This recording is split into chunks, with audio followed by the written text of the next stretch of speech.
ಪುತ್ತೂರಿನ ಇರ್ದೆ ಗ್ರಾಮದ ದೂಮಡ್ಕ, ಬಲ್ನಾಡು ಗ್ರಾಮದ ಅಜಕ್ಕಳ, ಆರ್ಯಾಪು ಗ್ರಾಮದ ಮೇಗಿನ ಪಂಚದಲ್ಲಿ ಮೂಲಸೌಕರ್ಯವಾದ ರಸ್ತೆ ಸಂಪರ್ಕ ಒದಗಿಸುವಂತೆ ಮತ್ತು ಕಾಲೋನಿ ನಿವಾಸಿಗಳ ಮೇಲಿನ ಕೇಸನ್ನು ಹಿಂಪಡೆಯುವಂತೆ ಆಗ್ರಹಿಸಿ ಅಂಬೇಡ್ಕರ್ ತತ್ವ ರಕ್ಷಣಾ ವೇದಿಕೆ ಕರ್ನಾಟಕ ಇದರ ನೇತೃತ್ವದಲ್ಲಿ ಪುತ್ತೂರು ಅಮರ್ ಜವಾನ್ ಸ್ಮಾರಕ ಜ್ಯೋತಿಯ ಬಳಿ ಪ್ರತಿಭಟನೆಯು ನಡೆಯಿತು. ಪ್ರತಿಭಟನೆಯಲ್ಲಿ 90 ವರ್ಷ ವಯೋಮಾನದ ರಸ್ತೆಯಿಂದ ವಂಚಿತರಾದ ಹಿರಿಯ ಮಹಿಳೆ ಕಮಲಾ ಅವರು ಡಾಕ್ಟರ್ ಬಾಬಾ ಸಾಹೇಬ್ ಅಂಬೇಡ್ಕರ್ ಅವರ ಭಾವಚಿತ್ರದ ಎದುರು ದೀಪ ಪ್ರಜ್ವಲಿಸಿ ಪ್ರತಿಭಟನೆಗೆ ಚಾಲನೆಯನ್ನ ನೀಡಿದರು. ಅಂಬೇಡ್ಕರ್ ತತ್ವ ರಕ್ಷಣಾ ವೇದಿಕೆ ಕರ್ನಾಟಕ ಇದರ ರಾಜ್ಯ ಅಧ್ಯಕ್ಷ ಗಿರಿಧರ್ ನಾಯ್ಕ್ ಅವರು ಮಾತನಾಡಿ, ಇರ್ದೆ ಬೆಟ್ಟಂಪಾಡಿ 13 ಮನೆಗಳಿಗೆ ರಸ್ತೆ ಇಲ್ಲ. ಶಾಸಕ ಅಶೋಕ್ ಕುಮಾರ್ ರೈ ಮತ್ತು ಮಾಜಿ ಶಾಸಕ ಸಂಜೀವ ಮಠಂದೂರು ಪೊಳ್ಳು ಭರವಸೆಯನ್ನ ಕೊಟ್ಟಿದ್ದಾರೆ. ಎಲ್ಲ ರಾಜಕೀಯದವರು ಮಾಡುವುದು ಒಂದೇ, ಹಾಗಾಗಿ ಶೋ ಮಾಡುವ ಸಂಘಟನೆಗಳಿಗೆ ತಮ್ಮನ್ನ ಮೀಸಲಿಡಬೇಡಿ ಎಂದರು. ಅದಕ್ಕೆ ನಮ್ಮಂತ ಪರಿಚಯಗಳು ನಮಗೆಲ್ಲ ಹಣೆ ಬಲ ಕೊಡಬೇಕು. ನಾವು ಸುಮ್ಮನೆ ಸೋಕಿ ಜೀವನಕ್ಕೆ ನಮ್ಮ ಹಿಂದೂ ಸಂಘಟನೆಯವರು ಬಾಕಿ ರಾಜಕೀಯವರು ತಗೊಂಡು ಹೋಗಿ ಶೋ ಮಾಡುವುದಲ್ಲ, ವೇದಿಕೆ ಕೂತೋಲುವುದು, ಒಂದು ದೀಪ ಬೆಳೆದು ನಾನು ನೋಡಿ ಹೇಳ್ತೇನೆ, ಇದೇ ಪ್ರಾಯದ ಒಂದು 95 ವರ್ಷದ ಆ ಪ್ರಾಯದ ಒಂದು ಅಜ್ಜಿಯನ್ನವರನ್ನು ದೀಪ ಬೆಳಗಿಸಿದ್ದಾರೆ ಅಂತೇಳಿ ಅದಕ್ಕಿಂತ ಪುಣ್ಯ ನಮಗೆ ಯಾವನು ಬೇಕು? ಮಾಲಿಂಗೇಶ್ವರ ಮಣ್ಣಲ್ಲಿ ಏನೇ ಮಾಡಿದರೂ ಮಾಲಿಂಗೇಶ್ವರ ದೇವರು ನೋಡ್ತಾರೆ. ಯಾವುದೇ ಅಧಿಕಾರಿಗಳಾಗಲು ನೋಡಿ, ಮೊನ್ನೆ ನಾವು ಇರ್ದೆ ಬೆಟ್ಟಂಬಟ್ಟೆ 13 ಮನೆ ಇದೆ, ಅವರಿಗೊಂದು 108 ವರ್ಷದಿಂದ ಅವರಿಗೆ ರಸ್ತೆ ಸೌಲಭ್ಯ ಅಂತಿಲ್ಲ. ಎಷ್ಟೋ ಜನ ತೀರಿ ಹೋದ್ರು, ಎಷ್ಟೋ ಜನ ದನ ಕರುಗಳನ್ನು ತೀರಿ ಹೋದ್ರು. ಒಂದು ಗರ್ಭಿಣಿ ಹೆಂಗಸು ಅವರನ್ನು ಹೊತ್ತುವಾಗ ಏನೋ ಅವರ ಶೋಚನೀಯ ಪರಿಸ್ಥಿತಿ ಆಯಿತು ಅಂತೇಳಿ ಆ ಮಾಲಿಂಗೇಶ್ವರಿಗೆ ಗೊತ್ತು. ನಾವು ಅದನ್ನು ಕಣ್ಣು ಮುಚ್ಚಿ ಯಾವುದೇ ಒಂದು ರಾಜಕೀಯವಾಗಲಿ ನೋಡಿ, ಇದೇ ನಮ್ಮ ಪುತ್ತೂರಿನ ಜನಪ್ರಿಯ ಶಾಸಕರು ಅಶೋಕರು, ಅದೇ ಮುಂಚಿನ ಹಾಲಿ ಶಾಸಕರು ಯಾರು ಮಠಂದೂರು ಅವರು ಖಾಲಿ ಪೊಳ್ಳು ಭರವಸೆ ಕೊಟ್ಟಿದ್ದಾರೆ. ಏನು ಅಂತೇಳಿ ನಾವು ಖಂಡಿತವಾಗಿ ಗೆದ್ದ ಮೇಲೆ ನಾವು 2 ದಿವಸದಲ್ಲಿ ರಸ್ತೆ ಮಾಡ್ತೇವೆ ಅಂತ ಕೇಳಿ ನನ್ನ ಮೆಂಬರ್ ಅವರು ಇದ್ದಾರೆ, ಅವರ ಹತ್ರ ಕೇಳಿ. ನಾನೊಂದು ಹೇಳುವುದಲ್ಲ, ಆದರೂ ಯಾವುದೇ ಒಂದು ದುರುದ್ದೇಶವಿಲ್ಲದೆ ಗೆದ್ದಾಯಿತು. 2.5 ವರ್ಷ ಆಯಿತು. ದಲಿತ ಸಂಘಟನೆಗಳ ಮುಖಂಡ ಶೇಷಪ್ಪ ನೆಕ್ಕಿಲು ಅವರು ಮಾತನಾಡಿ, ಯಾವುದೇ ಸರ್ಕಾರ ಬಂದರೂ ಪರಿಶಿಷ್ಟ ಜಾತಿಗಳ ಸಮಸ್ಯೆಗಳನ್ನು ಈಡೇರಿಸುವ ಮಟ್ಟಕ್ಕೆ ಹೋಗುವುದಿಲ್ಲ. ಇವತ್ತು ಮುಂದುವರಿದ ಸಮಾಜ ಪತ್ರ ವ್ಯವಹಾರ ಮಾಡಬೇಕಾಗಿಲ್ಲ, ಆದರೆ ಪರಿಶಿಷ್ಟ ಜಾತಿ ಪಂಗಡದವರು ರಾಜ್ಯ ಮಟ್ಟಕ್ಕೂ ಪತ್ರ ವ್ಯವಹಾರ ಮಾಡಿದ್ರೂ ಪ್ರತಿಕ್ರಿಯೆ ಇಲ್ಲ. ಹಾಗಾಗಿ ಬಾಬಾ ಸಾಹೇಬ್ ಅಂಬೇಡ್ಕರ್ ಅವರು ನೀಡಿದ ಸಂವಿಧಾನಕ್ಕೆ ಎಷ್ಟು ಬೆಲೆ ಇದೆ ಎಂಬುದನ್ನು ನಾವು ಪ್ರಶ್ನಿಸಬೇಕಾಗಿದೆ ಎಂದರು.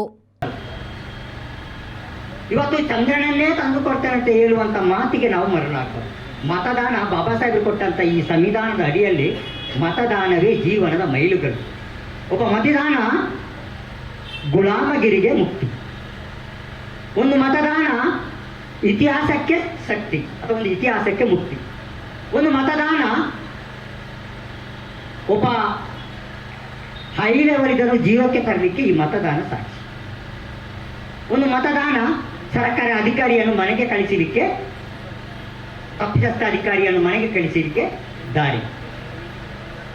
ಹೀಗಿರುವಾಗ ಎಲ್ಲಿ ನಾವು ಮತದಾನದ ಆಳ ಅಗಲವನ್ನು ಅರ್ಥ ಮಾಡಿಕೊಳ್ತೇವೋ ಆಗ ಇಂಥ ಸನ್ನಿವೇಶಗಳು, ನಾವು ಬೀದಿಯಲ್ಲಿ ಕೂರುವಂಥ ಸನ್ನಿವೇಶಗಳು ಉದ್ಭವ ಆಗಲಿಕ್ಕಿಲ್ಲ ಅಂತ ನನ್ನ ಭಾವನೆ. ಈ ನಿಟ್ಟಿನಲ್ಲಿ ಎಲ್ಲ ದಲಿತ ವರ್ಗದ ಜನರು ಮತದಾನದ ಕ್ರೋಢೀಕರಣ ಇರಬೇಕು, ಮತದಾನದ ಅರಿವನ್ನು ನಾವು ರೂಢಿಸಿಕೊಳ್ಬೇಕು. ಹೀಗಾದರೆ ಮಾತ್ರ ಇವತ್ತು ಏನು ಬಾಬಾ ಸಾಹೇಬರು. ಪ್ರತಿಭಟನಾ ಸ್ಥಳಕ್ಕೆ ಆಗಮಿಸಿದ ಸಹಾಯಕ ಕಮಿಷನರ್ ಸ್ಟೆಲ್ಲಾ ವರ್ಗೀಸ್ ಅವರು ಪ್ರತಿಭಟನಾಕಾರರ ಮನವಿಯನ್ನ ಸ್ವೀಕರಿಸಿದ್ರು. ಈ ಸಂದರ್ಭದಲ್ಲಿ ಗಿರಿಧರ್ ನಾಯ್ಕ್ ಅವರು ಮೂಲಭೂತ ಸೌಕರ್ಯ ಒದಗಿಸುವಂತೆ ವಿವರಣೆಯನ್ನ ನೀಡಿದ್ರು. ಇವರ ಮೇಲೆ ಕೇಸ್ ಹಾಕಿದ್ರೆ ಏನು ಮಾಡೋದು ಮೇಡಮ್? 14 ಜನ ಇದು ಏನಂತ ಅಲ್ಲಿ ರಸ್ತೆ ಮಾಡಿದ್ದಾರೆ. 102 ವರ್ಷದಿಂದ ರಸ್ತೆ ಇಲ್ಲ ನೋಡಿ. ಇವರ ಹತ್ರ ಕೇಳಿ, ಈ ಬಡವರ ಹತ್ರ ಕೇಳಿ, ಎಷ್ಟು ಜನ ಸತ್ತಿದ್ದಾರೆ ಹಾರ್ಟ್ ಅಟ್ಯಾಕ್ ಅಲ್ಲಿ. ಏನು ಮಾಡಬೇಕು?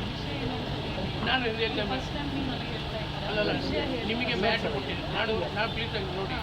ಅಲ್ಲಿ ಒಂದು 13 ಕೊಲಾನಿ ಇರ್ದೆ 16 ಕೊಲಾನಿ ಮನೆ, 13 ಮನೆ ಉಂಟು. ಮತ್ತು ಬಲ್ನಾಡು ಗ್ರಾಮದಲ್ಲಿ 14 ಮನೆ, 7 ಮನೆ ಉಂಟು. ಗೊತ್ತಾಯ್ತಾ?